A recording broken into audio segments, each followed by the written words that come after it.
Welcome to Mamamia Out Loud, what women are actually talking about on Monday, the 10th of November. I am Jessie Stevens. I am Amelia Lester. I'm Claire Murphy, and I don't know if you know this, guys, but there's this actress who's been really doing a great job on not a great job at all, the sarcasm, called Kim Kardashian. You might be across her. She's not been doing so well this week. She's having a bit of a rough time. I think she might have just hit failure era, and so I would like to just have a moment with you all to discuss how I'm presuming she's a billionaire now, multi-million billionaire, whatever she is, woman who has 1,000 businesses is now failing. And did women ruin the workplace? Allegedly they did. I knew that we'd done something wrong. Exactly. In which case, my question is, can we all go home now? First up, though, friends, in case you missed it, the Vic government announced their big women's pain report from their inquiry yesterday. I don't know if you heard, they announced this pilot initiative to give women getting their IUDs inserted the green whistle. And first of all, we need to establish who here has had a green whistle experience. I don't know what that is. Oh, my goodness. I'm obsessed with green whistles because I desperately... Did you have one when you broke your leg? No, I was at the top of a mountain and there was a little lockbox where they keep the green whistle. And when they looked in there, it hadn't been replaced from last time. And in fact, in the whole town, there was no green whistle. It just didn't exist. And so I thought about that green whistle for about 8 straight hours. Okay, well, let me tell you, as the only one in the room who's had a green whistle experience, that it is one of those things. I don't know what drug it is actually, but it's something that's given to you in the moment where you've had like an extreme pain incident. Broke your leg. For me, it was I snapped my cruciate tendon. It's so that, say, paramedics can help you deal with the pain whilst they transfer you to hospital. So it's short acting, it's very effective, so it kicks in really quickly. And I'm not sure if it's actually helping with the pain or just your brain is now having super, super fun and is distracted and doesn't care about the pain anymore. Because I went from like howling and crying to being like, oh, that's a pretty cartoon on the ceiling of the cubicle that they landed me in at the hospital. So it's really short acting and very effective. So it's like a preloaded, it's got drugs in a whistle. And you just kind of like breathe it in. And so it's always like sideline of kids' sports, that kind of stuff. And I thought when I read this headline, I was like, this is genius, because I've interviewed women in the past who have said that they got an IUD inserted and it was 10 out of 10 pain. They fainted on the train on the way home. Others say it was absolutely fine.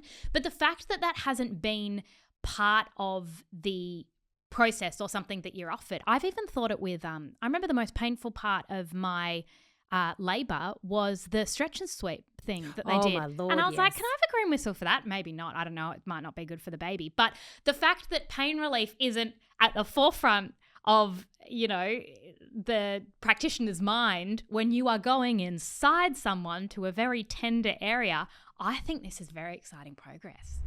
Has anyone watched All's Fair yet? Nope. No, I have not. But I must say I'm finding the reviews very tantalizing, and the more I read, the more 0 stars I see, the more I'm leaning in. Oh, guys, you're in for a treat. It is obviously Kim Kardashian's latest venture into acting. She's done a few gigs before, but this is her latest. It is not getting the reviews that we'd perhaps thought when this idea was being formed, but maybe it's a little more strategic than we thought. But Kim's flop era, we believe, may have just arrived because she's not just failing where it comes to this particular venture. She's also failed in her legal career this week as well. So we think maybe she's starting to learn a few lessons on this new pathway to failure. What I can't work out is that Kim Kardashian is known for her blankness, right? Like even she is expressionless. She, her face doesn't really move. She doesn't have any pores. She doesn't emote at all. So the pivot into acting is a very interesting one for me. But I wanted to ask you, Claire, I read this incredible review in The Atlantic, and I want to read you a line, and then I want you to tell me if this was your experience of watching it, because I think that this also might signify a broader cultural shift towards a very dire place. Okay, so the author, who is Sophie Gilbert, wrote, I can't call it a television show because it isn't one. Rather, it's Instagram reels at episode length. 45-minute collections of bedazzled moving images targeted at the idly scrolling second screen viewer. Scenes pass quickly as if to emulate the true feed experience. If you're not already on your phone, you may as well be.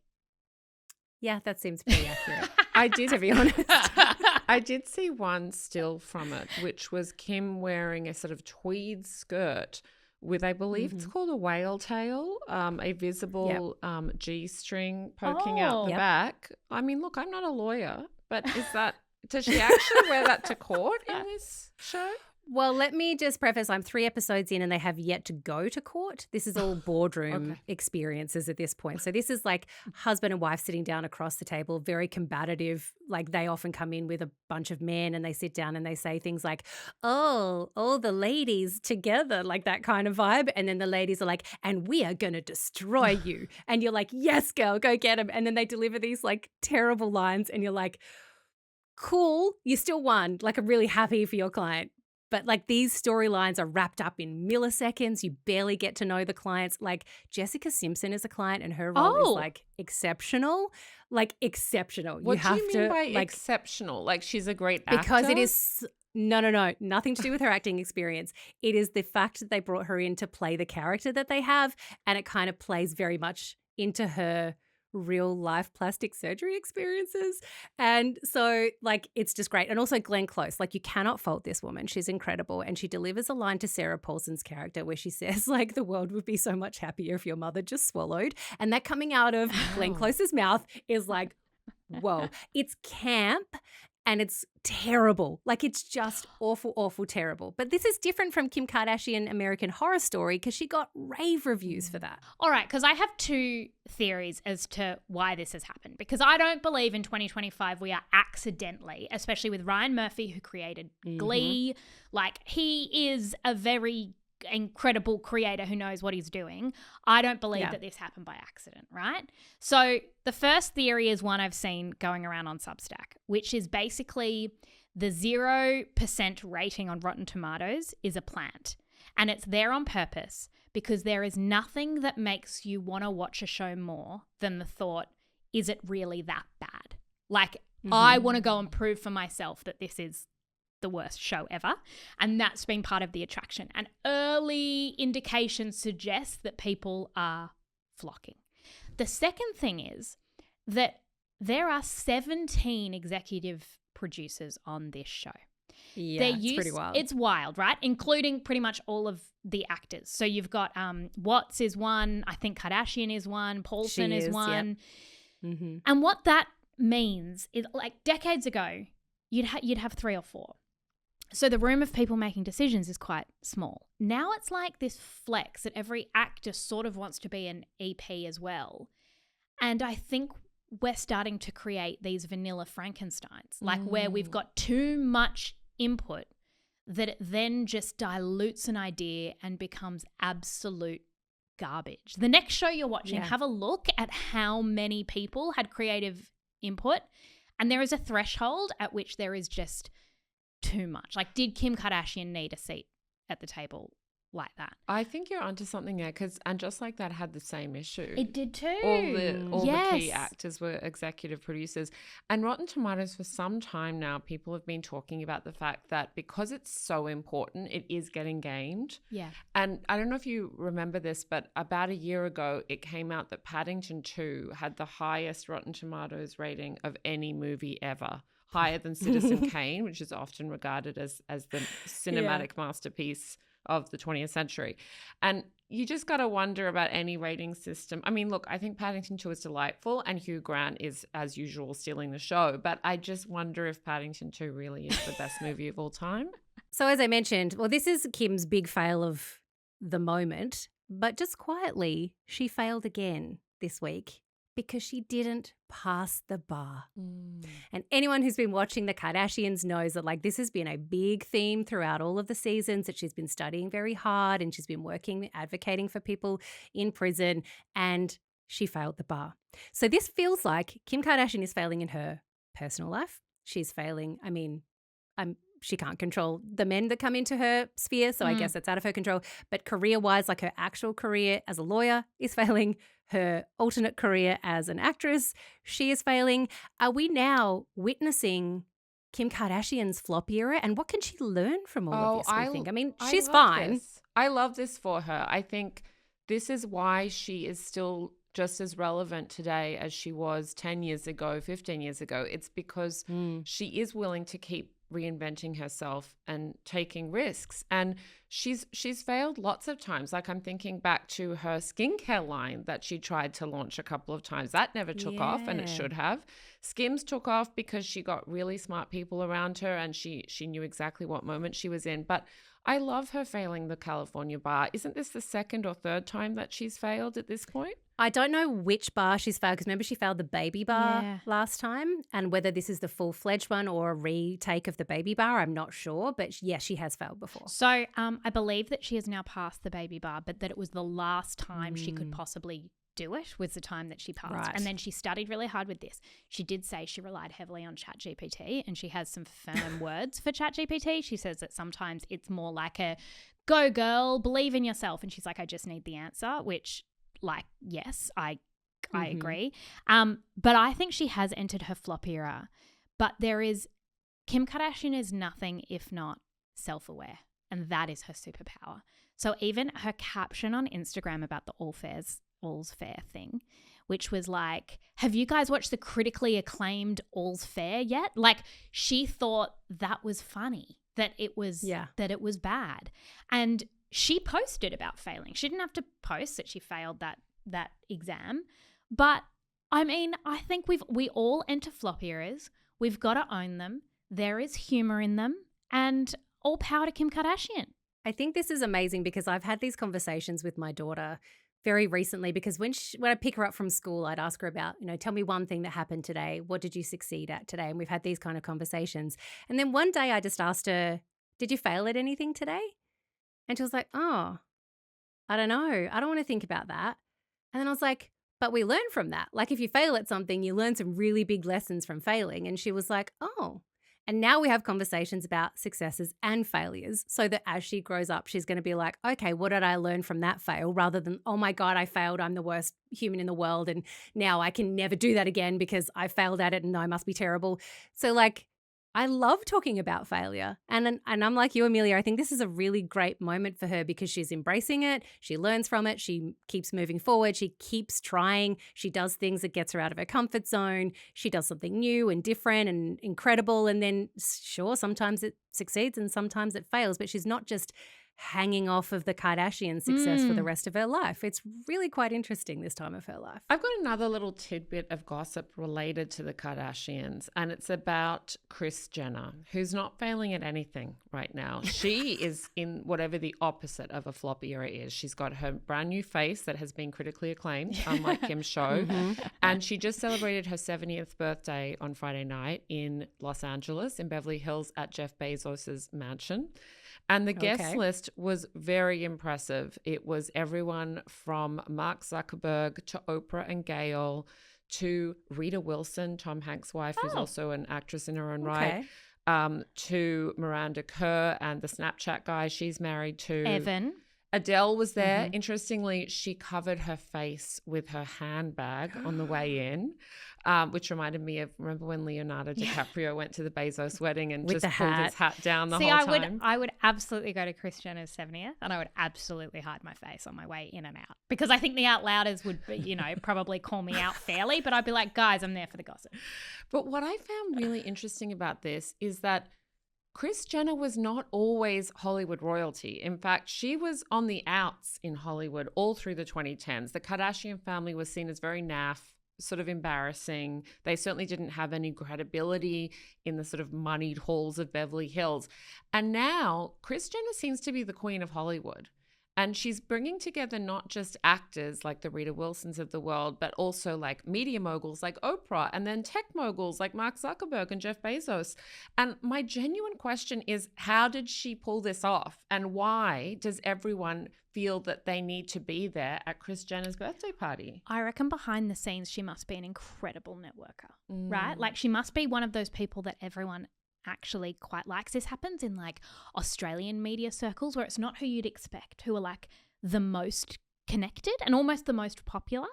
Did I read though that Kris Jenner had Harry and Meghan? Harry? the Duke and Duchess of Sussex were there. But I want to just push you on Stop that, it. Jessie, because we knew they were friends, by the way, because Meghan had sent her rosé when she launched her rosé. So that's when that connection first right. came about. But I want to distinguish between someone who's a good networker and someone who's just a lot of fun to be around, because that's what I'm trying to figure out with her. Do people think it's strategic to show up at her party, or is she just the best fun in Hollywood? Oh, I think she might be really fun. I think she might be really fun too, but I also feel like the Kardashian power has shifted over the years. Remember when their power was kind of intangible, like they were famous for being famous. There was all of that. And I think as we've kind of progressed and these women have become incredibly successful businesswomen in their own right, and, you know, Kris still at the head of that family as their agent and taking care of business, and her influence has grown and grown and grown. And I think just the nature of the world that we now live in, that's less about the old money and about the old ways and more about the new and the flashy and the next and the latest. I think her power has actually shifted into a place where I think people probably are also networking with her in a way that they wouldn't have done 10 years ago. I have a little piece of gossip about Jeff Bezos. He has a house in Washington, D.C., where I used to live. And I have a friend who once went to a party at his Washington, D.C. mansion. And here is the little tidbit. He owns 2 mansions and they're on other sides of the street from each other. And one of the mansions is just for parties. And it's full of like really historic, pricey memorabilia and beautiful framed pictures. And it's specifically designed to entertain people and impress people. And then on the other side of the street is his actual house that he lives in. And what's the bet that that's just got some comfy sofas and some big screen TVs. And I just love the idea of a dedicated party house for Jeff Bezos. Did women ruin the workplace? The New York Times. Well, yes, obviously. They did. And they took the words right out of our mouths. They are reading our minds. Last week, the New York Times published that headline. And as tends to happen on the internet, there was a lot of blowback to the headline. I think most people didn't actually read what was beyond it. That's not to say the headline isn't offensive or problematic, but the article itself was somewhat more complicated, and we'll get to that. They also changed the headline. Oh, they changed the headline like 6 times. So it did start off as "Did women ruin the workplace?" and people were upset. And then they said, "We've heard you." They changed it to "Did liberal feminism ruin the workplace?" Yes. They kept trying to kind of hedge, and you could just hear the panic in the newsroom, which I was quite enjoying. But host Ross Douthat interviewed 2 conservative female writers. One is named Helen Andrews. The other is Leah Libresco-Sargent. And they make 2 very different points. But he sits down with them, and basically they all explore the idea that workplaces have become more woke, and wokeism is, of course, a result of the feminization of the workplace. So apparently women, they care more about this equality bullshit. They are more driven by empathy, social justice priorities, consensus over decision making. God, we're awful. I know. And this shift has meant that we have lost important things like hierarchy, assertiveness, and risk-taking, which are all essential to a thriving workplace. Of course. Helen Andrews says that feminine vices such as gossip and an inability to deal with conflict directly have led to very corrosive things like the Me Too movement. Don't get her started. And the on TV that. show All's Fair. Exactly right. Well, in fact, can we pin that on men? Because men wrote that. They delivered the scripts. The poor women had, which I feel like is actually kind of a metaphor for what's going on here. But before we go to did women ruin the workplace, I want to explore the idea of, did women, in fairness, change the workplace? What do you reckon, Claire? I mean, of course they did. It's moving from this notion that a man's only role in this world is to go to work and make money and come home. This is an opportunity that I feel men have maybe let them pass by, but they, inviting women into the workplace, freed them up to have more life than breadwinner. And when women came in, it of course introduced things like maternity leave initiatives. It also created things like, you know, workplace, what's the word I'm thinking of? Workplace discrimination legislation came on board. So things definitely changed when women came into the workforce. But like I said, men lost an opportunity to pull back from the workforce, to not have that be their entire identity. And I think this is where we're failing, men in particular, as no one taught them what to do once they weren't the only ones doing that important role. And they've kind of been left wondering what their purpose is in life now, because they did not take and I'd say this, conservative men in particular, didn't take the opportunity to explore becoming better and more involved fathers, or finding ways to better their society and community, or, looking beyond their worth as a dollar sign. Like, it's a really interesting moment where we could have collectively made everyone's lives different and more interesting, and instead conservative men in particular chose to stand still. If this is a conversation that is happening and people are going, the workplace is changing, and that's the thing, is that once you get women in, even when the subject of minorities, it's like, yeah, and those people are going to change a workplace. That's also why we want to diversify and have a more inclusive workplace. But is that worth discussing? I mean, if that is a true phenomenon. Yeah, look, I'm going to piggyback on that and say I was really interested to listen to this conversation because Helen Andrews starts from an accurate place. The place she starts from is that we are losing trust in all these authority figures and institutions that we used to believe and trust. So I think of government, I think of, media, I think of all sorts of churches, I think of all sorts of institutions that are failing us now because we don't trust them like we used to. And so her question is why? And her answer happens to be women. I think that's what we're spending time unpacking here. But it's a reasonable question to ask, why did institutions start to fail us? And her basic point is that women care more about relationships than men, and men care more about rules than women do. That's the sort of premise of what she's saying here. And I think it's very silly to say that men care more about rules than women while we're watching the world burn because a bunch of men who are probably at Kris Jenner's birthday party don't care about rules at all. Her other point is that she read this book that she's obsessed with, that men are warriors and they have been like evolutionarily primed to go to war, right? So they are all about conflict, aggression, and resolution. And I'm like, I don't know if you've read a story about war, but war is not often a story of resolution. It takes a lot of time and a lot of death. And if that is the blueprint of our corporate workforce, then I have a few critiques. Also, World War I was followed by World War II. Yeah, exactly. I don't think that they all then hold hands and go, now we all agree. Whereas she says women, obviously, their only job is to have and look after children, and therefore they are more about social dynamics, talking. Jessie, you're not being fair about this book that she loves. What she says is men are warriors, meaning they go out and fight battles. Yes. Women are warriors, meaning they worry about things. Exactly. And what we need is the workforce is best run by warriors, which is the war ones. And as you can see, it sounds better in an American accent, I will say. I'm really frustrated, obviously, at these conversations because it's not conversation, it's provocation. And it makes feminism this idea that women want to be seen as same. And it's not that at all. We obviously are different to men. That's not the question. And that was never what feminism was about.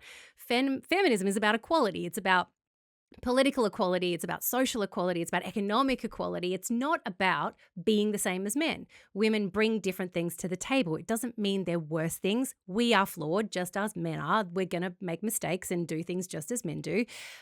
But at the end of the day, if we can work together to make it an equal experience, regardless of what skills we bring to the table, that is what feminism aimed to do.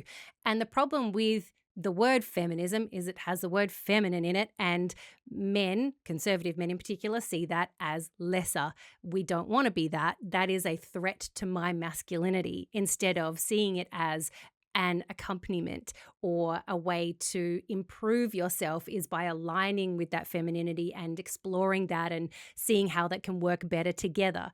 Because the patriarchy, yes, started with men who were warriors and who decided that this combative nature of government and the way that people should be put in their place, that's why that was created in a time where that difference between men and women was because men were physically stronger. And so that was how that had to play out in that time in our existence, right? Now we understand we do jobs that don't require physicality. It requires brain power. And for that, you don't need to be a man or a woman or any gender in particular. You can actually be the same on the same playing field. But you have to understand that that system has to be dismantled first. And men are so unwilling to let that go because when you're at the top of the food chain, why would you want to share that with anyone? I think some men are, and interestingly here, some women are, right? And there's a question at the end of the interview where Helen is asked to name a feminine attribute that she thinks is good and she can't do it, and she keeps going back and forth and being like, she really struggles to go, is there anything about the feminine or female inclusion in the workplace that might be read as positive? But I see your point, Claire, that it's like, it's about the workplace is going to change. And if you look at your Jeff Bezos as the example of your masculine vices, so let's pillage the environment, let's exploit people, let's money at all costs, make them pee in water bottles instead of having toilet breaks if they work at an Amazon factory. Exactly. And you know what? That is profitable. And if that's the world that Helen Andrews is advocating for, then you are right. But I think that a lot of us, men and women, are going, that's not the kind of workplace that's actually functional or sustainable or works long term. It's really hard for women to pee in water bottles. Number one. It's really difficult unless you have a shiwi. That will make things a little better. And number two, I'd just say if you've got a party house and a regular house, maybe you should interrogate how you're running a business that made that possible. Exactly. Maybe you just need one house. There, the female said it. I said it. How dare you? If you were born before 1997, I've got a few things I want to update you on. And if you were born after 1997, I'd suggest you should listen along. You might learn something. How about that? Okay. Respect your elders.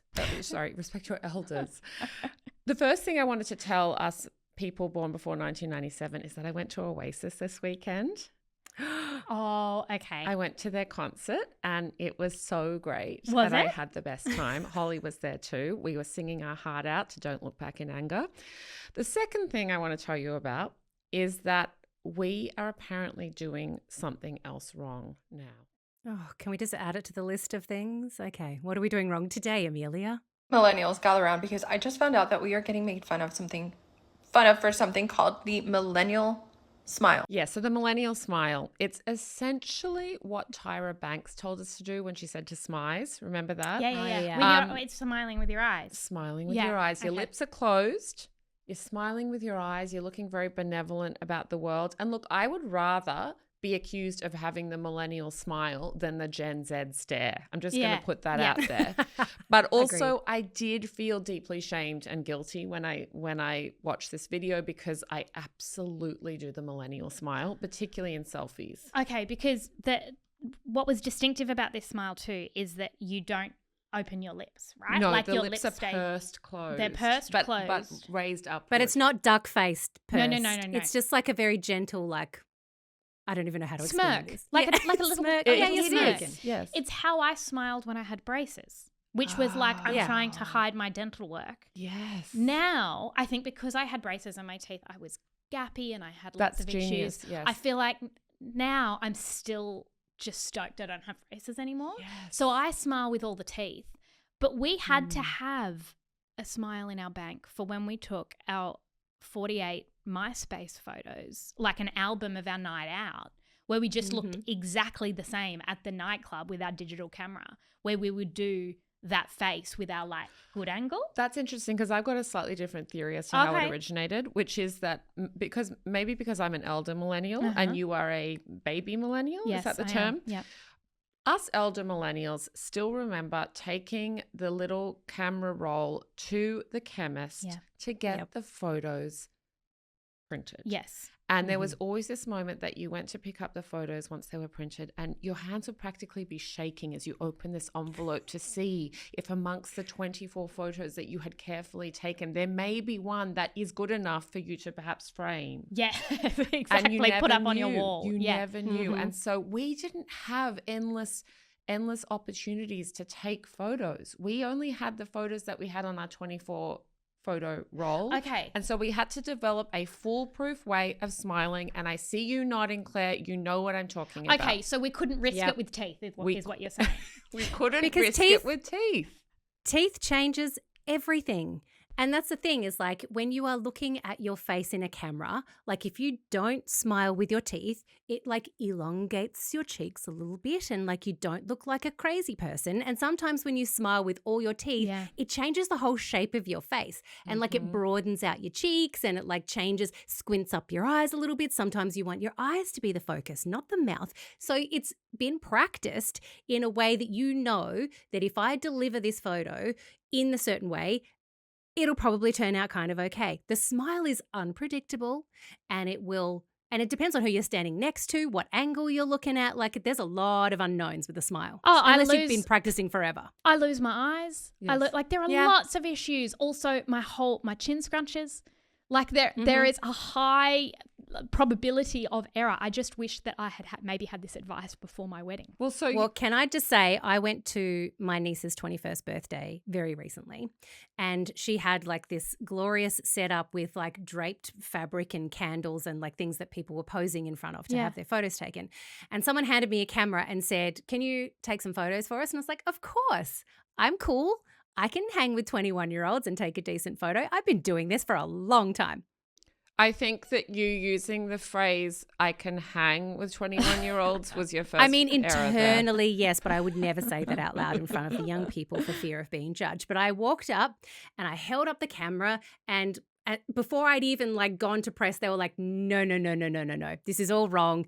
Step back. I now have to take the photos from like under boob height. Oh, I thought we were like taking you're not allowed from to lift above. up the camera. Oh. No. We do not take from above. You take from below and then you take 48 photos, speed shots, whatever you want to do, of them kind of subtly shifting without smiling and then some with smiles and then some with them on the opposite sides. But it's all done from like this under boob height because they want the whole fit in the photo. It's not just there's no more above shots anymore. That is gone. That is out. There's a whole new law coming up through the ranks of how to take a photo, when is appropriate to take a photo, and what faces you pull in that photo. Like these are lessons that I'm still learning. Claire, there might be law, there might be new lessons, but all I have to say to my Gen Zs is yes, this weekend I took a millennial smile photo from above as a selfie while singing Wonderwall, and I regret nothing. Claire, I swear this question is relevant. Do you have your handbag on you? Yes, hang on. It's on the floor. Okay. Wait. Don't judge me. It's a bum bag. Oh, it's a bum bag. Oh, I okay. love a bum bag. Can you tell but it's me? an Imco bum bag. Does that make it Do you wear fancier? it over like crossbody or do you wear it as a? Yes. Yeah, me too. Sometimes I'm I carry it around with its little handle, I'm which not is really ready cute. to like Kath Day night it and wear it around my waist. No. I know I've seen some people do it out in the wild and they look amazing, but it's not me. Claire, can you tell me 3 things that are in that bag? I can tell you that there is a keychain of Sylvester hanging off the front of it, which I got it. Yep. You've Movie bedazzled world. it. I have my FOH balm, which I can't say out loud because it's a swear word, but it's F off herpes because I have a cold sore. Oh. I have, it's not very exciting. I have some toothpicks that I stole from the restaurant. Excuse other me, night. Claire, can I see in your other hand that you're holding a wallet? Yes. Oh my goodness. Okay, this is very interesting because we did an episode, a subscriber episode with myself, Em Vernham, and Holly, where we went through our bags. We did a what's in your bag, just surprise. There were horrific things we found in there that were very embarrassing. But between the 3 of us, I don't think we had a single wallet. I not only have one. No. I have 2. Wow. What? Oh, is One that a has my coin cards. purse?